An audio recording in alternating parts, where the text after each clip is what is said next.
Hey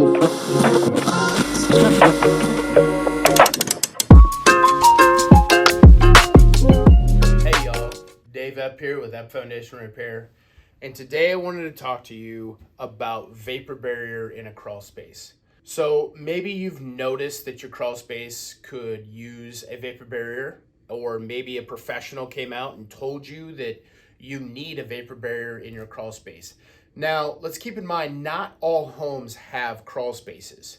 So there's slab on grade, that's where your floor is just on the ground level. Then there's crawl space, which is typically a 12 to 48 inch, at least in the Midwest, 12 to 48 inch gap. And there's air underneath there with a small basement. You probably need to get down on your hands and knees, sometimes your belly, to get around. Then there's a basement. I have a quick graphic here. This is a crawl space, so I want you to imagine this. The atypical crawl space that we see in our industry is around 24 to 36 inches deep. That's a crawl space. Now, a lot of older homes have crawl spaces, and a crawl space can be very common in different parts of the country and or cities or towns. Maybe it's just common construction there. You were told, or maybe you're thinking that you need a vapor barrier on your home. So 50% of the air that you breathe in your home, if you have a crawl space, comes from the crawl space. That's a pretty staggering number there. So air comes into the crawl space, goes up into your home. So if you're smelling a musty odor, or just damp or dirt kind of smell, that's typically coming through your crawl space. 20% of your heating costs can be lost through your crawl space. So let's talk about encapsulation a little bit. What is encapsulation? Sometimes we will see someone goes in and they just take some really thin, cheap plastic, maybe that they bought at a hardware store or Home Depot or something like that. That is kind of technically maybe a vapor barrier. Yes, vapor can't get through it, but it's not something that I or any professional would recommend. What we use is a very stout, very strong type vapor barrier. Mold cannot grow on this. So what we do is we go and we lay this all the way around on the floor and then up the walls. So we completely encapsulate. So the vapor barrier typically that we use is around 12 mil thick, pretty thick. Now don't get caught. I would recommend that you don't get caught into the hype of, hey, this guy has 14 mil, this guy has 10 mil, this guy has 12 mil, this guy has 20 mil. If you're dealing with a decent professional, they're probably going to be using a good high quality product like this.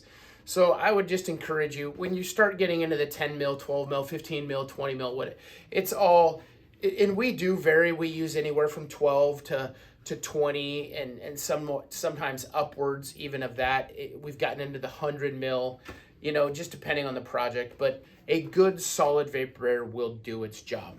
If you've got allergies, maybe you've got a kid that's sick quite often, I would highly encourage you to have someone come out and take a look at your house. Take a look at your crawl space. So we highly recommend having all crawl spaces encapsulated, whether that you can do it yourself. You can have a professional come out, things like that. You might struggle getting some of the products that we use in our industry, but it can be done. So again, I hope that kind of helps, you figuring out your crawl space a little bit. The biggest thing is you just want to keep moisture out of there. You don't want a wet, damp crawl space, because if it's wet and damp, that moisture, those mold spores, they're going to grow and they're going to come up through your house.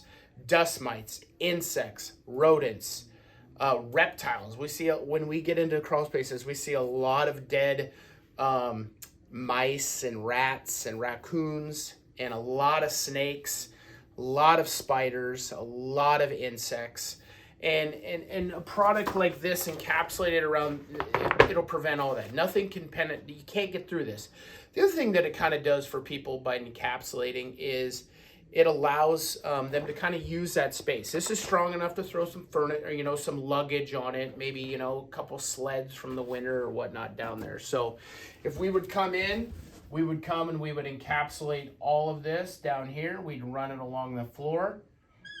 And so like all of this right here would be encapsulated. So we'd run it on the floor and up the sides.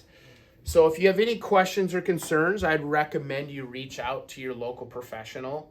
Ask them about encapsulation. Do your research, do your homework, ask them lots of questions.